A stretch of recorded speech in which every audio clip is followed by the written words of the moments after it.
El tema que hemos estado tratando en el curso de Biología 1 desde la clase del día lunes, pues ha sido siempre la evolución. Pero en este caso estábamos hablando de evidencias de que las poblaciones siguen evolucionando por selección natural. Entonces, tenemos acá el caso de que de las evidencias que platicamos ayer, como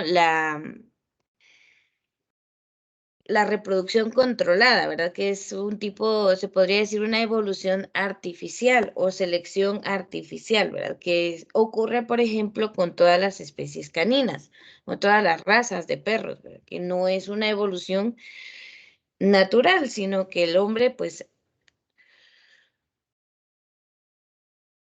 ha hecho que esta especie, pues, presente diversas razas con características únicas que pasan a las siguientes generaciones por la reproducción controlada. Es una evidencia de que, pues, la naturaleza también lo hace, pero de manera natural, ¿verdad? Como en el caso de las jirafas, ¿verdad? No fue algo tan veloz como lo de los perros, pero pues pasó, ¿verdad? Entonces hay una selección artificial y hay una selección natural. Entonces, eso nos da una diversidad, ¿verdad? De especies, de razas de perros, por ejemplo, y algunos en los que se da la selección natural, que son los llamados pues perritos de... A ver, acá creo que les tenemos un nombre, es chamarra, si no estoy mal, pero no es un nombre tan utilizado en todos los países, ¿verdad? Pero los perritos de la calle, por ejemplo, se reproducen de forma descontrolada con otros, sin ver raza ni nada de esto, y pues por eso es que no tienen características definidas como las de una raza, ¿verdad? Pero pues siguen siendo de la misma especie, siguen siendo perros y por ello, sea de la calle o sea un perro de raza, pues siguen siendo una mascota que hay que cuidar. Esa es una forma de evidenciar que la selección natural ocurre y la artificial también.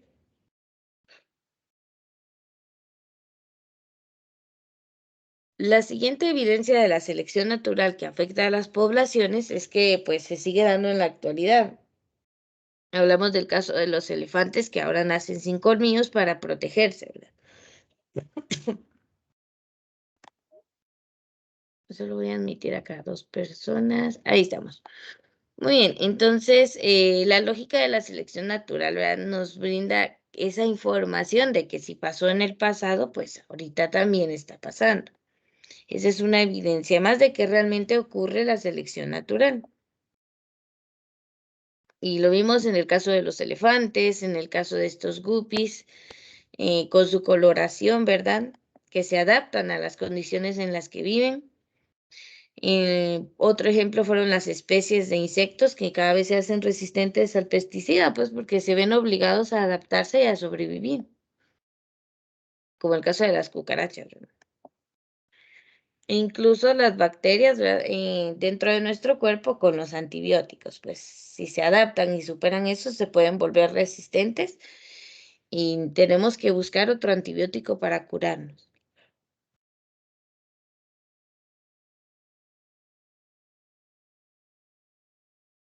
Y bueno, con esto comenzamos el contenido del día de hoy. Lo anterior fue solo un pequeño repaso. Ahora, otra forma de comprobar la selección natural es a través de ejemplos hechos por o experimentos, ¿verdad? Para poder, pues, indagar un poquito más en si realmente ocurre o no. Entonces, lo importante acá es el primer párrafo. Además de observar la selección natural en la naturaleza, o sea, normalmente que se da a su propio ritmo, según cómo la naturaleza vaya, pues, presentando las condiciones apropiadas o como favorables para la selección natural y que finalmente las especies vayan cambiando, también podemos reproducir esas condiciones de manera pues experimental. Entonces, los científicos también han ideado numerosos experimentos que confirman la acción de la selección natural. O sea, no es solo de observación, en biología también se puede hacer experimentación. Y pues los científicos se han dado cuenta que bajo ciertas condiciones pueden hacer que vayan surgiendo cambios en las especies.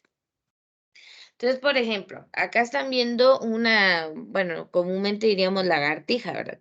Pero es un lagarto Anolis sagrei. Entonces, este pequeño lagartito sirvió para un experimento que demostró la selección natural. Entonces, unos científicos llevaron a estos lagartos a 14 islas experimentales, o sea, 14 islas con condiciones distintas. Todos los especímenes que llevaron tenían las mismas características, pero los dejaron pues en estos espacios, ¿verdad? Distintos. Al llegar a esas 14 islas experimentales, una década después, o sea, fueron, las liberaron y las dejaron ser, ¿verdad? 10 años después regresaron a ver qué había ocurrido con estos, la Anolis sagrei, con estos lagartos, y pues descubrieron que se habían modificado, que habían cambiado según los cambios del ambiente o las características del terreno donde estaban, según el largo de sus patitas. ¿Verdad? Como pueden ver ahí en la fotografía, este espécimen tiene los dedos largos, ¿verdad? Pero algunos los dejaron de tener así y los tenían cortos. Todo dependía del terreno donde se habían habituado a vivir. Entonces, los lagartos tenían patas más cortas y delgadas que los lagartos de la población original del Cayo de Estaniel. O sea, la población original tenía estas patas largas, pero al llegar a una de las islas experimentales, estos tenían patas más cortas y esa característica les ayudaba a correr más rápido entre la grava, a que no se le enredaran esos deditos ahí entre el ambiente, pues que era diferente a donde las habían llevado. Entonces, al parecer, un poco más de una década, las poblaciones de lagartos cambiaron en respuesta a su nuevo ambiente. O sea que en una década, estos lagartos habían cambiado, por ejemplo, la morfología de sus patas para poderse movilizar con facilidad en el terreno donde fueron liberadas. O sea, una década basta para producir cambios en una especie. Entonces, es un experimento, ¿verdad?, de observación. Igual no es un proceso tan veloz. Imagínense, tuvieron que esperar una década para ver los cambios, pero de manera controlada. O sea, ya lo observaron en los especímenes de este tipo de lagarto. Entonces fue un experimento controlado de más de una década, pero para confirmar que realmente se da la selección natural. Entonces, en esta especie, el cambio notorio es el largo de las patas, dependiendo del terreno en el que estén. Si el terreno es liso, permite que tengan patas largas, pero si el terreno no está lleno de rocas, es diferente, más accidentado, entonces este tipo de lagarto empieza a tener crías con las patas más cortas, adaptándose a ese ambiente. Un experimento para comprobar que realmente se da la selección natural. O sea, en ese ambiente le era más fácil sobrevivir, correr, huir de los depredadores, conseguir alimento. A las lagartijas, bueno, a los lagartos Anolis sagrei, que tenían las patas más cortas. Por eso las siguientes generaciones, pues, van a ser las que tengan esas características. Entonces, se puede experimentar para poder demostrar la selección natural. Y no es el único experimento que hay. Bueno, no sé si alguien está copiando algo de acá. Sí, señor, espérame un poquito. Muy bien.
Ya, señor, gracias. Muy bien, entonces avancemos.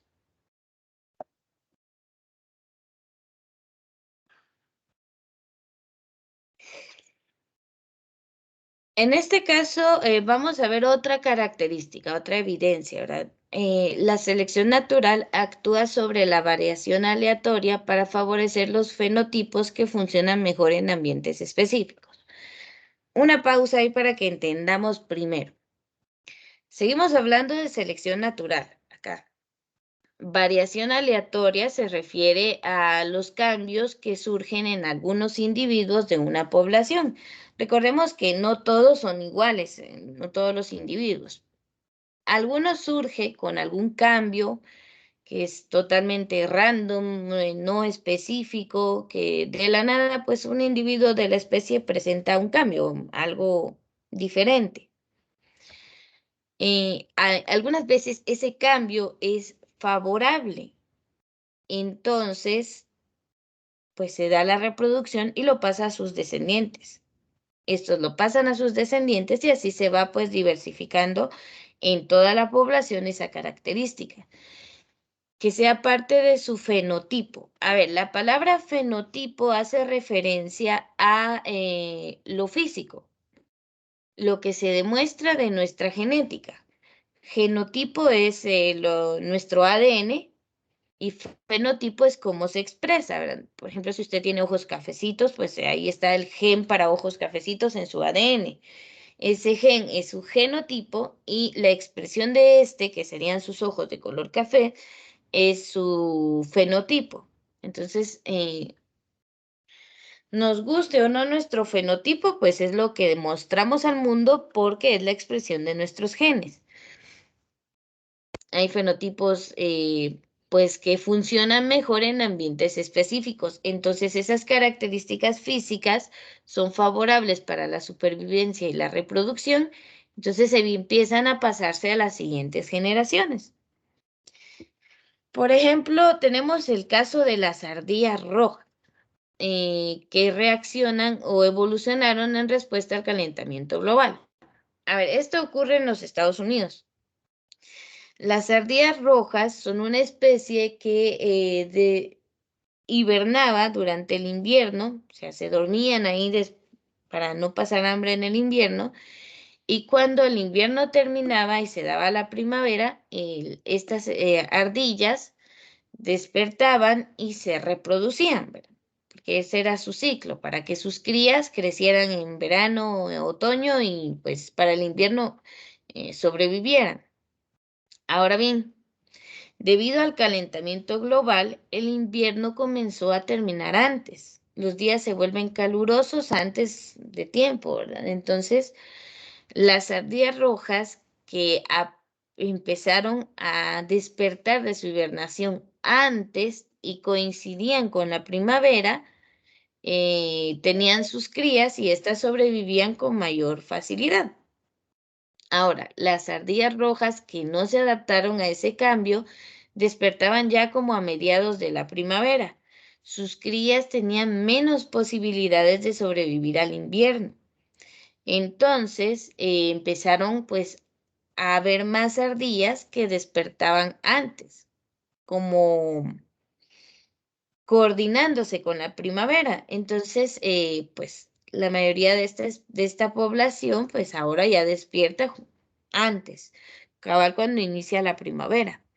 Se tuvieron que adaptarse a eso para sobrevivir y eso al final de cuentas es evolución, un cambio en la especie que puede ser conductual o puede ser físico. Entonces las ardillas evolucionaron porque ahora hay más calor, entonces la primavera inicia antes. Si no se adaptaban, pues tenían menos probabilidades de sobrevivir.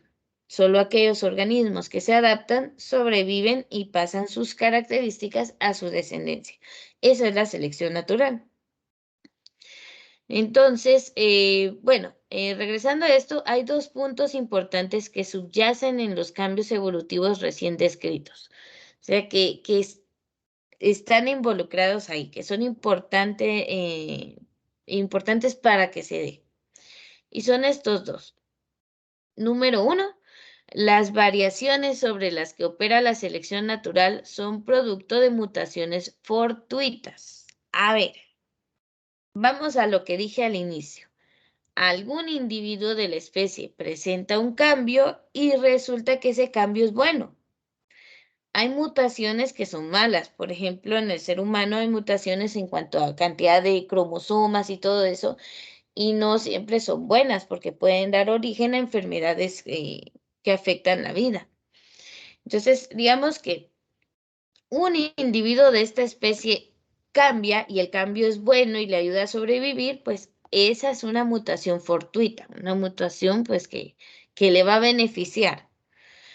Entonces, esa mutación que es buena, que ayuda, que hace que funcione mejor, entonces eso es pues algo de mucha suerte, ¿verdad? Entonces, es sobre ese tipo de variaciones es que actúa la selección natural, las variaciones buenas, porque lo que se busca o lo que se intenta dar con la selección natural es que la especie sobreviva. Es como la evolución esta de los elefantes, ¿verdad? Muchos, para los cazadores furtivos es algo pues malo porque ya están naciendo sin colmillos que robar y la industria del marfil se va a ir abajo, que por cierto es ilegal. Pero para la especie, para su supervivencia y para no extinguirse, es lo mejor que le pudo haber pasado a los elefantes en esta época, porque sin colmillos no los cazan y si no los cazan hay más posibilidades de sobrevivir. Entonces fue una mutación que surgió en algunos individuos de la población que fue para beneficio de ellos. Entonces, esa característica que fue, pues, por suerte, es la que se va a heredar a los demás. Entonces, sobre esas mutaciones es que trabaja la selección natural, sobre las que son buenas, las que traen beneficios para la especie.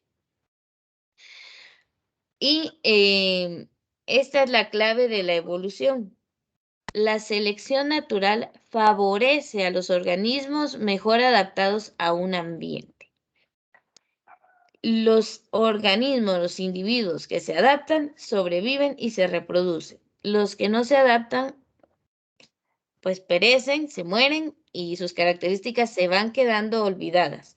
La población cambia hacia los que hayan, pues, tenido mutuaciones beneficiosas. Sobre estos dos puntos es que vira toda la teoría de la selección natural actualmente y pues se entiende mejor cómo es que funciona. Entonces, estos dos puntos son importantes. Sí necesito que los tengan anotados.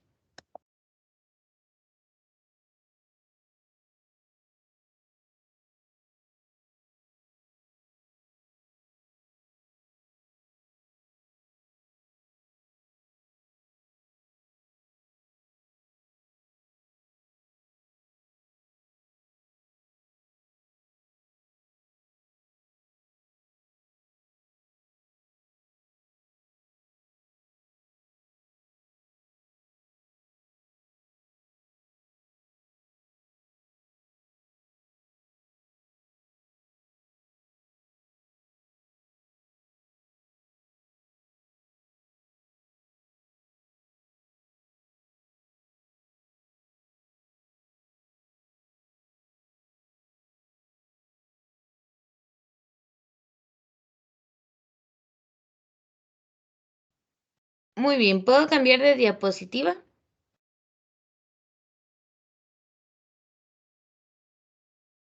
Sí, sí. Bueno, muy bien. A ver, acá hay todo un artículo completo, ¿verdad? Hay bastante información. Entonces les voy a pedir que me ayuden porque uno también se cansa de leer tanto. Entonces vamos a dejar acá las marcas de donde me van a ayudar ustedes. Ahí está. Bueno, entonces iniciaríamos de acá a la primera marca, a la segunda marca, a la tercera, de la tercera a la cuarta y termina hasta acá, ¿verdad? Y luego lo que está acá en la imagen. A ver, ¿quién quiere comenzar primero? Yo. Muy bien, María Cristina, muchas gracias. Miss, ¿O tienes una duda? Sí, dime. fíjese que los del grupo 3 no hemos podido ingresar por problemas técnicos.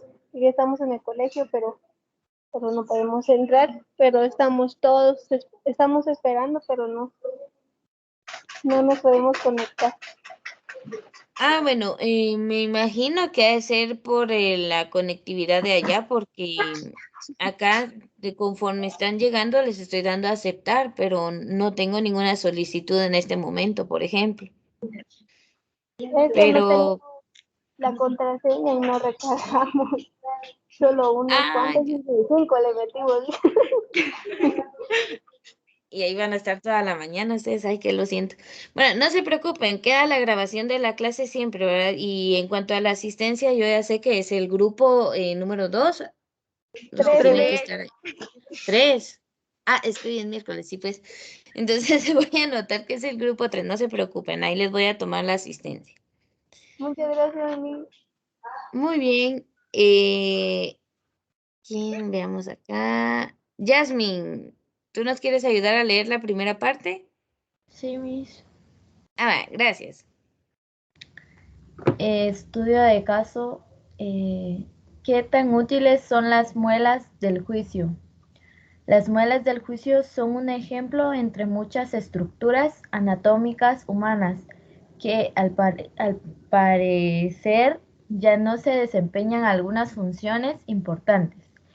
El mismo Darwin hizo notar la existencia de estos caracteres sin utilidades o casi sin utilidad en el primer capítulo de su libro El origen de las especies y afirmó que constituían la principal evidencia de que los seres humanos evolucionaron a partir de las especies anteriores.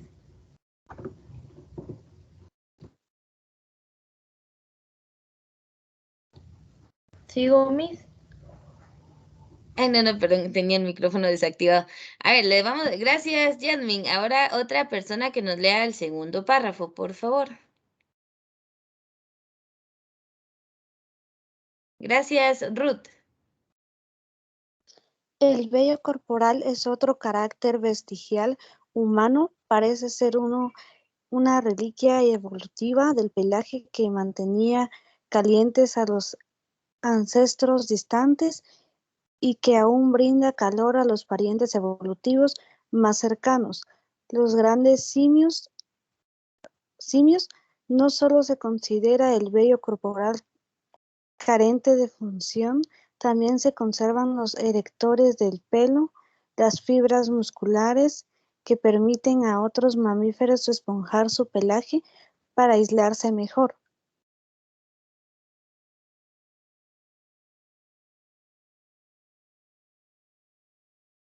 Y es un mecanismo que aún tenemos. Ahí dice, en los seres humanos, estas estructuras vestigiales solo provocan el efecto de piel de gallina. O sea, si estuviéramos cubiertos de pelo, igual que los simios o los monos, pues se nos erizarían esos vellitos, ¿verdad? Porque tenemos ese mecanismo todavía. Bien, una tercera persona que nos ayude a leer el tercer párrafo. Muy bien, Jennifer. Jennifer Sinay levantó la manita primero. Si bien los seres humanos no tienen ni necesitan cola, sí tienen el hueso correspondiente o coxis. El coxis consta de algunas vértebras disminutivas fundidas en una pequeña estructura en la base de la columna vertebral, en donde se hallaría una cola si tuviera una. Las personas que nacen sin coxis o quienes se les extirpa quirúrgicamente no sufren consecuencias negativas.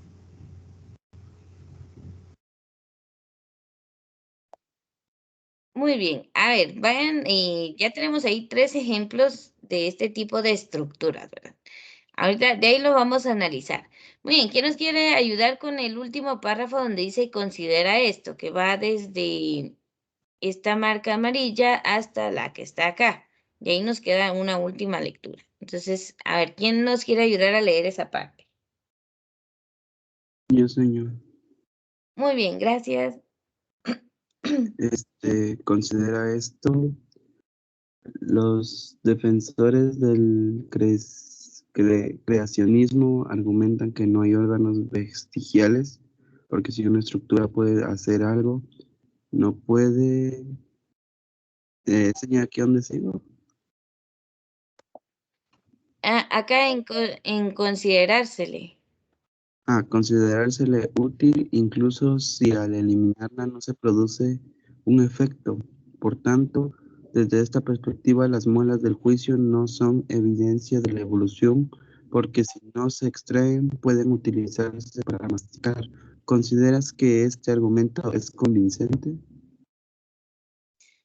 Muy bien, y nos queda un último espacio para lectura, que es la figura 14-16, donde estamos viendo las muelas del juicio.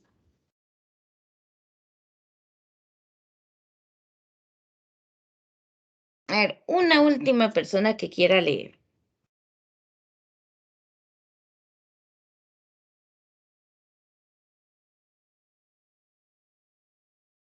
Muy bien, Evelyn.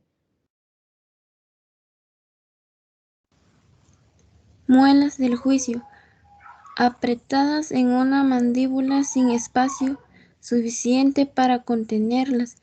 Las muelas del juicio con frecuencia se impactan, por lo que quedan imposibilitadas para salir a la superficie de la encía.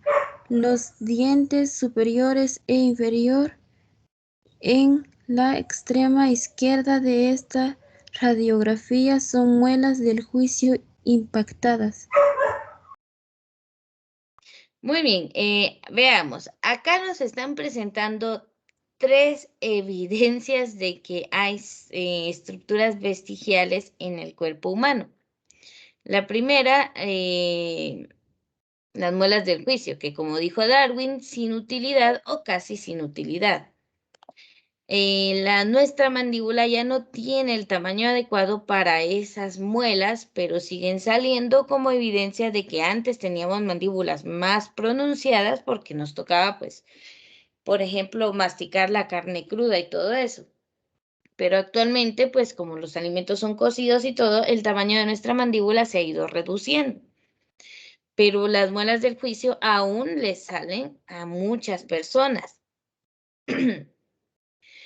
El otro, pues el vello corporal, que no tiene una función específica, y esa capacidad de erizar el cabello, que pues cuando éramos aún, pues no habíamos evolucionado a la especie humana, pues los simios sí lo utilizan para erizar el cabello, verse más amenazantes y atacar, ¿verdad? Pero actualmente, pues solo si se nos pone la piel de gallina, podemos ver que aún tenemos ese reflejo de erizar el cabello.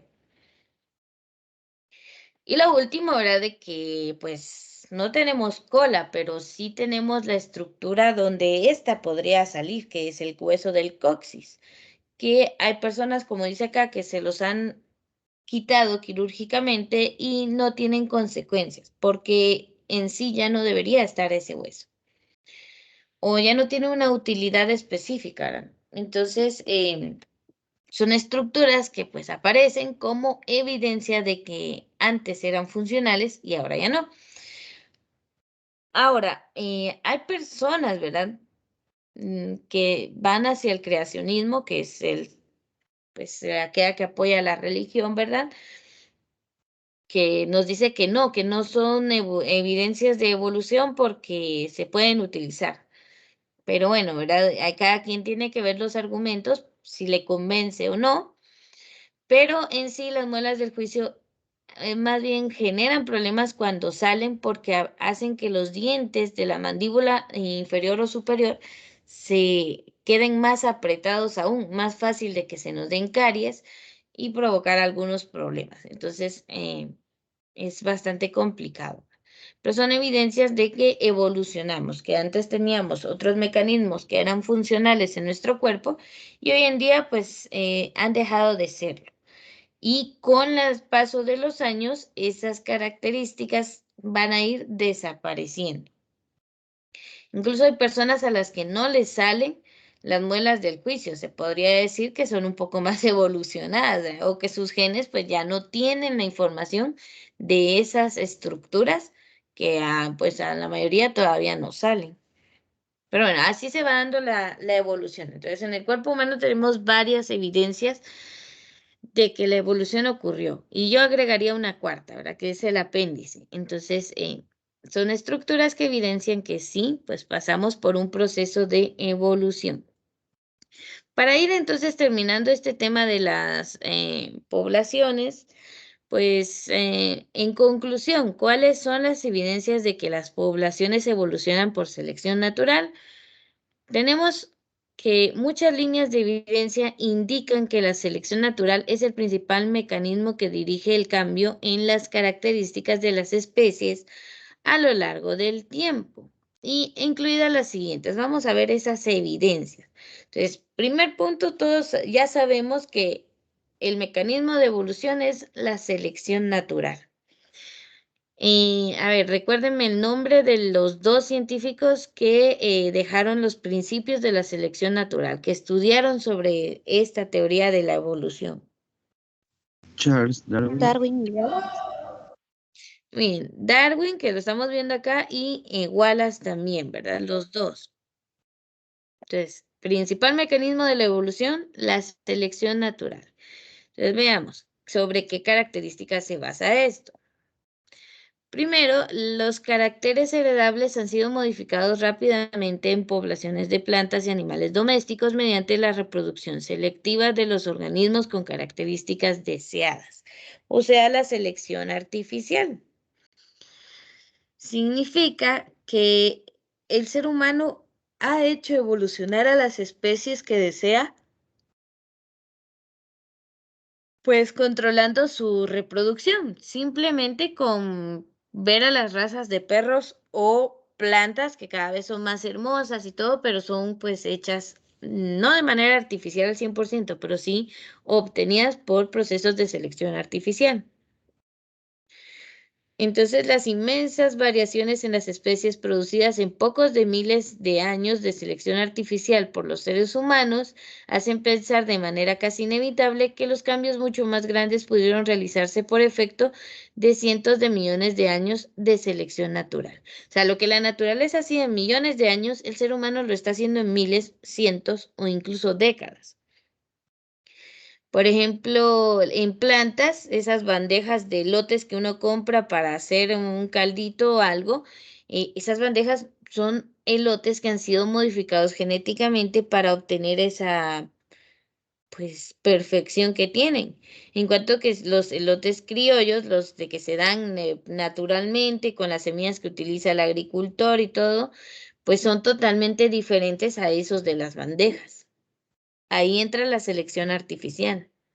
Entonces, recordemos que las características que tiene una generación, pues los padres van a pasar esos rasgos heredables a sus hijos. Esos caracteres heredables pueden modificarse y lo ha hecho el ser humano para obtener poblaciones diferentes. O sea, podemos ver a la selección natural desde dos puntos de vista, que sería la selección natural dándose millones de años, o la selección artificial que ha hecho el ser humano y haciendo cambiar a las especies pues en pocos años.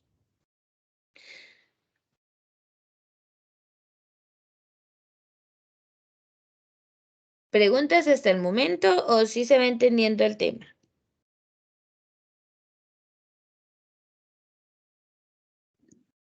No, señor.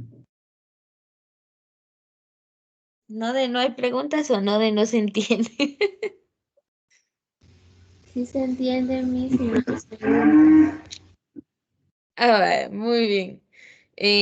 A ver, entonces, en cuanto a esto, solo se refiere a que la selección se puede dar tanto natural como artificial, porque podemos hacer que los padres pasen a los hijos sus características heredables y eso va generando cambios.